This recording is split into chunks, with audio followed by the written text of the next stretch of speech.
We'd been on the road for 10 hours straight, me, my girlfriend Lena, my brother Mark, and his best friend Ty.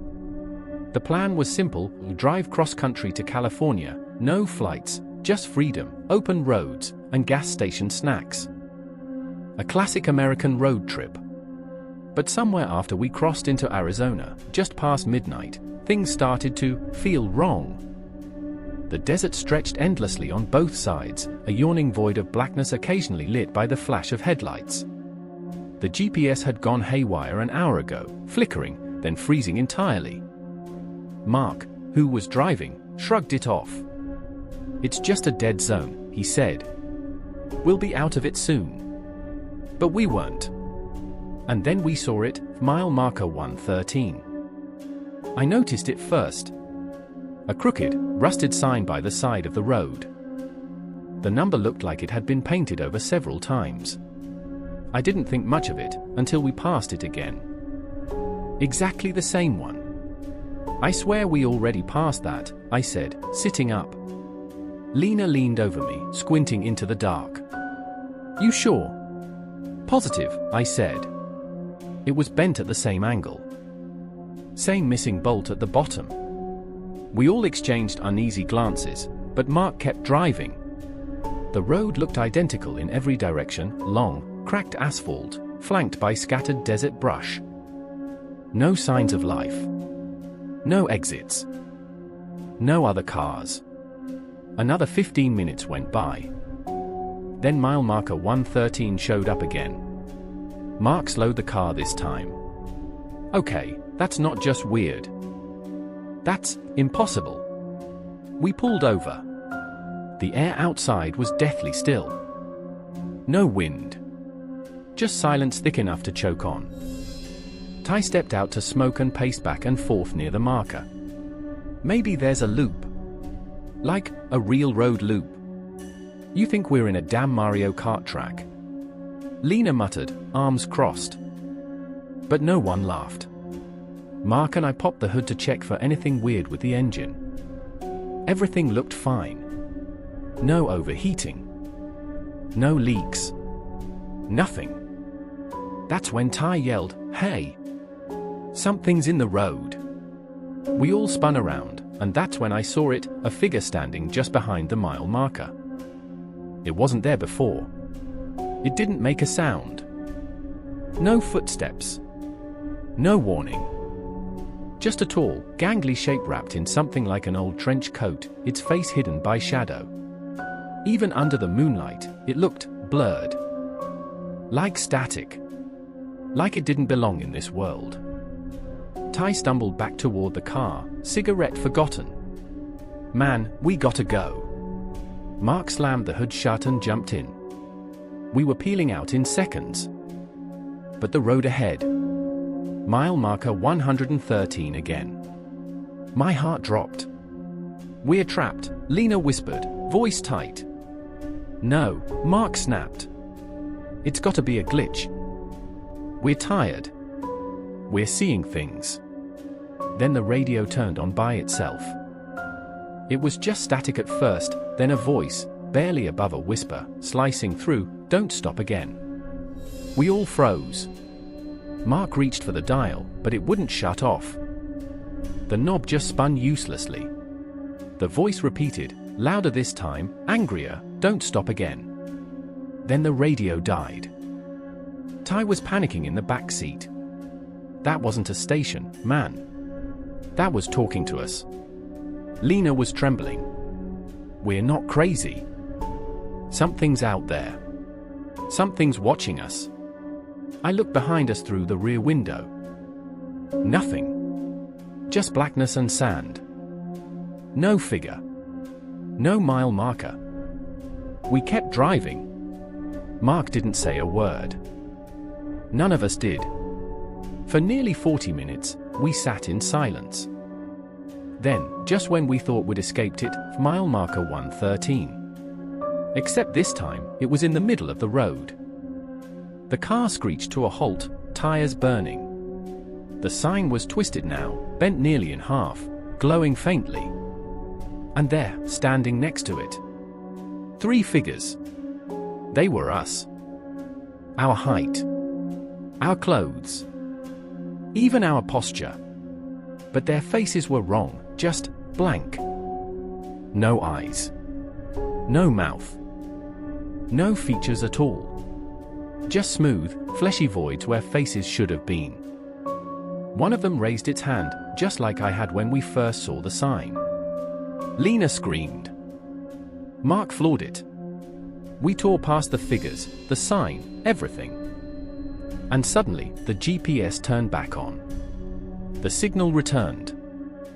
Music started playing again. We looked back. Nothing. No figures. No sign. Just a normal stretch of desert road behind us. But none of us said a word when we passed the real mile marker 114 20 minutes later. We just kept driving. We thought it was over. We were wrong. We didn't talk for a while after mile marker 113. The air inside the car was heavy with things unsaid. Everyone was thinking the same thing, but no one wanted to admit it aloud. Something had followed us. Or worse, something had imitated us. By the time we saw the flickering neon sign of a rest stop diner, we were halfway delirious. The place looked like a ghost of the 1950s, pale green booths, broken Coke machine out front, and a glowing restroom sign buzzed dimly in red.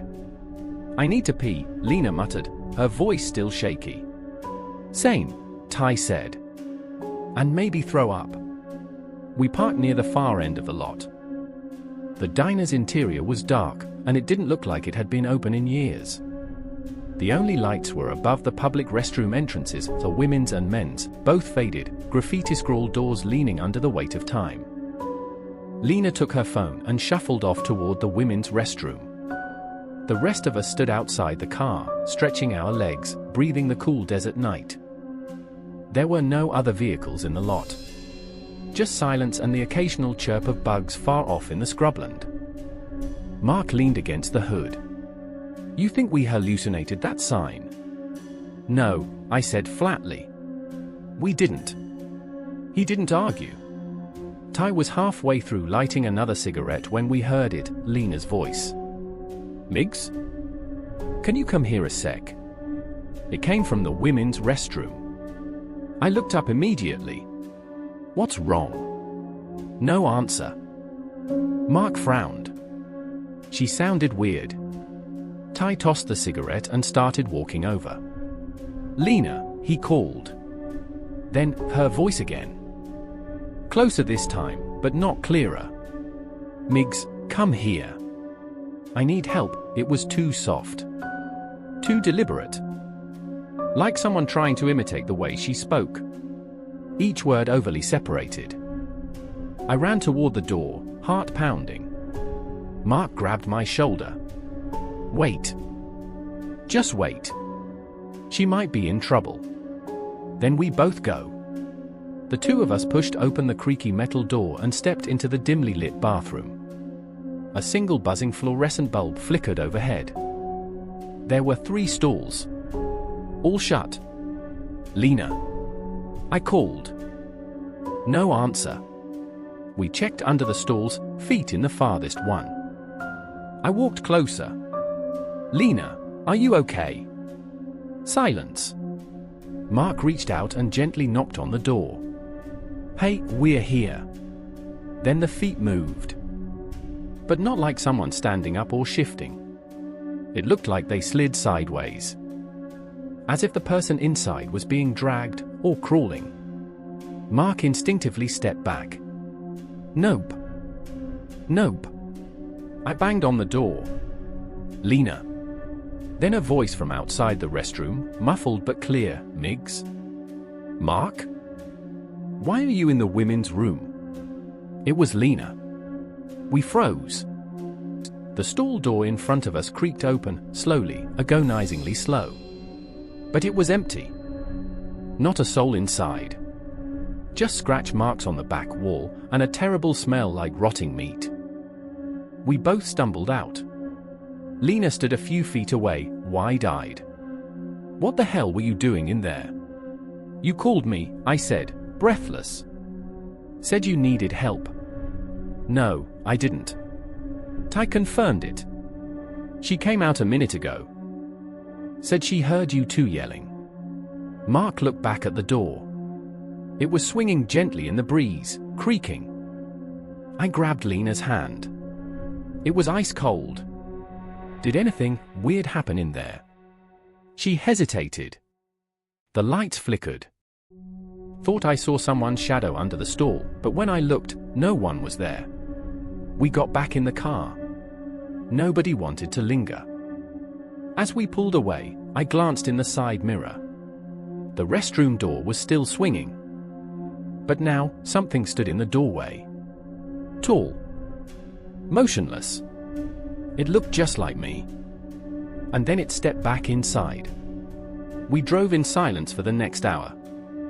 The GPS showed nothing but straight roads, no towns or stops for another 80 miles. Mark wouldn't admit it, but I could see his grip tighten on the wheel every time the headlights flashed over another structure in the distance, worried the restrooms might somehow appear again. Lena sat curled up against me, silent. But at one point, she whispered something I'll never forget. I heard you calling me too. From inside the stall. But it didn't sound right. Ty muttered a prayer under his breath, eyes glued to the window. We should have turned around. We should have gone back home. But we kept going. And the road just kept getting stranger. The desert had swallowed the world. We'd been driving for over an hour without seeing another soul. No towns. No gas stations. No road signs. Just the cracked, endless ribbon of asphalt stretching forward into blackness. The air inside the car was stifling. No one had spoken in 30 minutes. Not even Ty, who usually couldn't shut up. Lena was the first to break the silence. We need gas. Mark glanced at the dashboard. The fuel gauge was almost on E. We'll make it to the next town, he said, forcing a calm he didn't feel. You said that an hour ago, she snapped. As if summoned, a flickering neon light appeared in the distance. It blinked erratically against the night, red and white, glowing faintly like a dying star. Is that? I leaned forward. Gas station, Mark said, relief in his voice. It came into view slowly, a run-down structure with a rusted overhang, 2 old-fashioned pumps out front, and a single street lamp swaying overhead. The sign above the awning was half-lit, the name unreadable, its letters either burned out or missing entirely. Something about it made my skin crawl. It's open? Ty asked. No cars in the lot. No people. But the station glowed as if waiting. We pulled in, gravel crunching beneath the tires. The pump readout blinked midnight, ready for service. I'll fill us up, Mark said, grabbing the nozzle. Lena and I got out to stretch. Ty wandered toward the building, peering through the glass door. It's weird, he said. There's a guy at the counter, but he's not moving. I looked through the window. A man in a dusty red vest stood behind the register, staring blankly ahead. Not blinking. Not shifting. Hey! Ty called, tapping the glass. No reaction. Mark muttered, creepy-ass wax figure. I'll grab drinks, I said. Anyone want anything? Water, Lena said. And something sweet. The moment I opened the door, a bell chimed, but not a normal chime. It was warped, like someone had recorded a bell and played it backward. The interior smelled like mildew and burnt hair. Rows of expired chips and melted candy bars lined the shelves. The cooler buzzed violently, barely cold. Behind the counter, the attendant still didn't move. I hesitated, then grabbed a water and a can of soda. As I approached the counter, I finally got a better look at him. His eyes weren't focused. In fact, he had no pupils. Just white. Glassy. As if his eyes had been painted on. Can I pay for these? No response. Hello? The man's mouth opened. But the voice came from behind me. Everything is free tonight. I spun. No one was there. The man behind the counter was now smiling, but his face hadn't moved. The smile was just there now, stretched wide and unnatural, reaching almost to his ears. I dropped the water and bolted out the door. Everyone else was already standing outside the car. What happened? I asked, breathless. Ty pointed to the building. The guy behind the glass? Gone. I looked. The counter was empty now. Mark's face had gone pale. We're leaving. I don't care if we run out of gas a mile later, we're leaving. We jumped into the car. He hit the gas, but the wheels spun uselessly. Gravel kicked up. The car wouldn't move.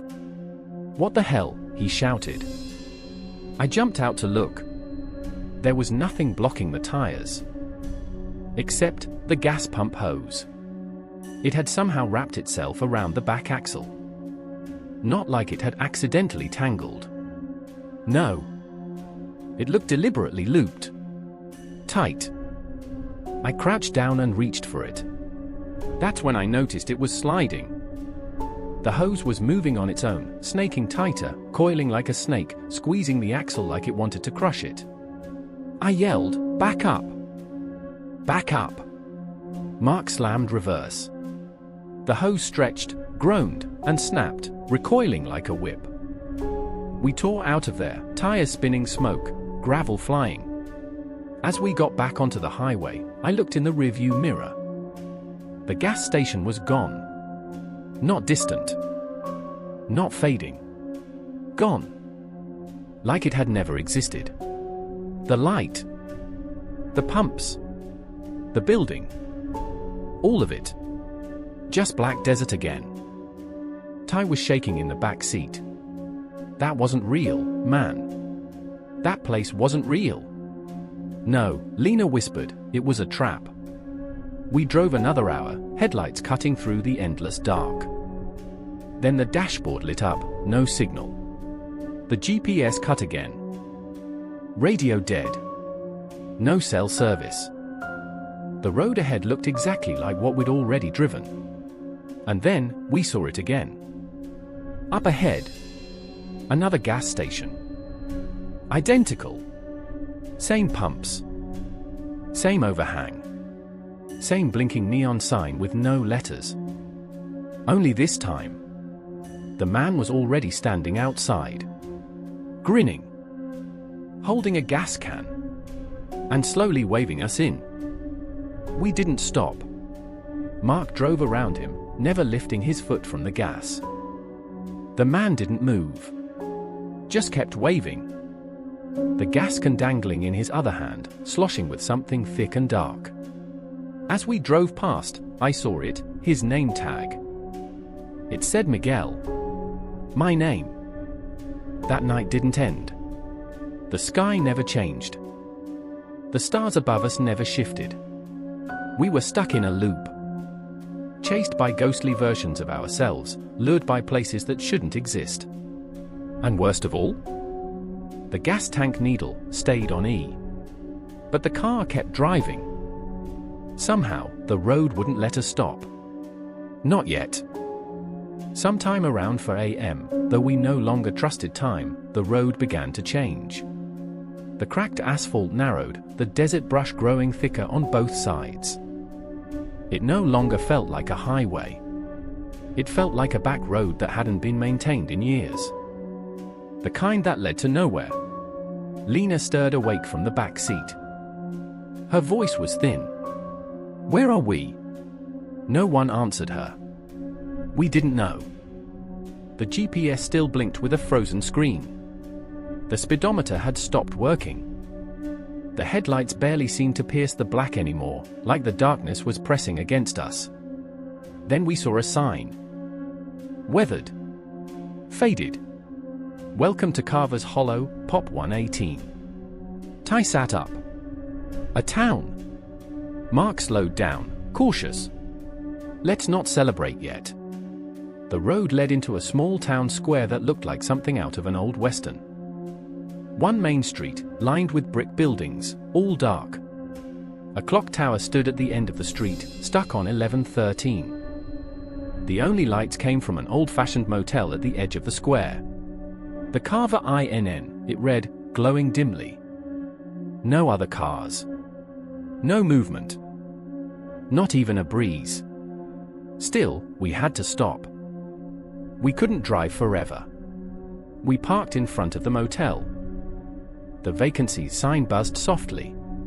Behind the glass door sat an elderly woman at the front desk, knitting. She looked up and smiled warmly as we entered. "Well now," she said, voice trembling with age, "we've been expecting you."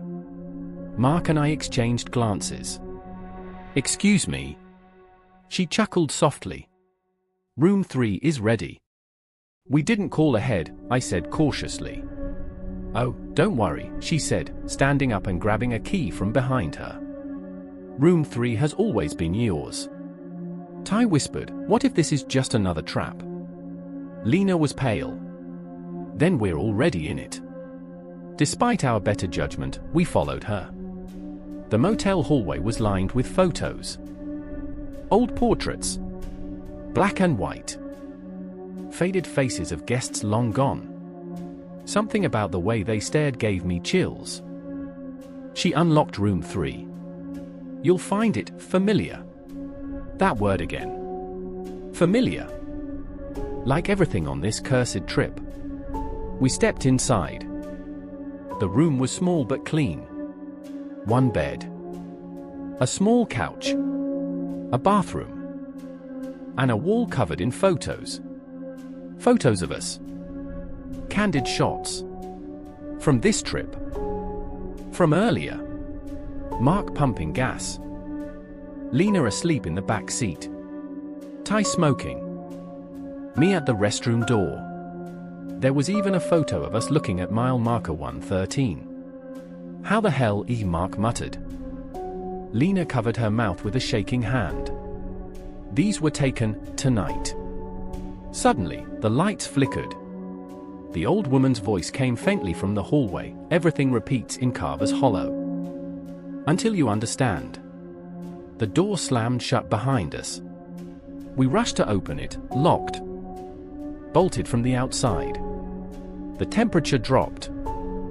Frost spread across the mirror. Then, in the fog, words slowly appeared. "Checkout time is never." We were trapped. That night was long.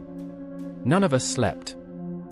We kept hearing noises, footsteps in the hallway, whispers in the vents, doors creaking open then slamming shut.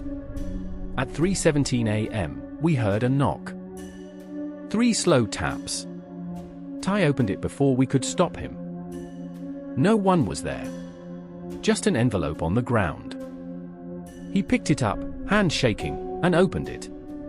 Inside was a single photo of us lying dead in the motel room. We looked at each other. Same clothes. Same layout. Same everything. Mark whispered, "We're not getting out, are we?" Lena started sobbing. I think we've been dead. Since the road. Since the sign." I wanted to tell her she was wrong. But I didn't believe it myself. We made a pact right then, we'd leave. At dawn. No matter what. We forced the door open just after sunrise. The lock snapped, and we ran down the hallway, past the front desk, into the empty street. The town was still. Silent. We ran to the car. It was gone. In its place, an old horse-drawn carriage. Black. Waiting. "Someone's playing with us," Ty said, panicked. "We're like bugs in a jar." Lena pointed. "Look." At the edge of town, a new sign had appeared. Dead end. Suddenly, the town around us shifted. Buildings warped. The sky darkened. The clock tower struck 11:13, over and over and over. We ran. Anywhere. Everywhere. The streets looped. Every corner brought us back to the motel. And then, we were inside room 3 again. Door slamming shut behind us. Same bed. Same photos. But now, one more had been added. A photo of the four of us standing in this room, staring at the photo wall. The final caption scrawled underneath in red, "Welcome back. We never left. We never escaped the road." Carver's Hollow wasn't a town. It was the destination. The gas station. The rest stop. The mile marker. All part of the path. The last leg of a road trip we didn't know we'd taken. But we understand now. Some roads don't lead you home. They take you. And once you arrive, you never leave.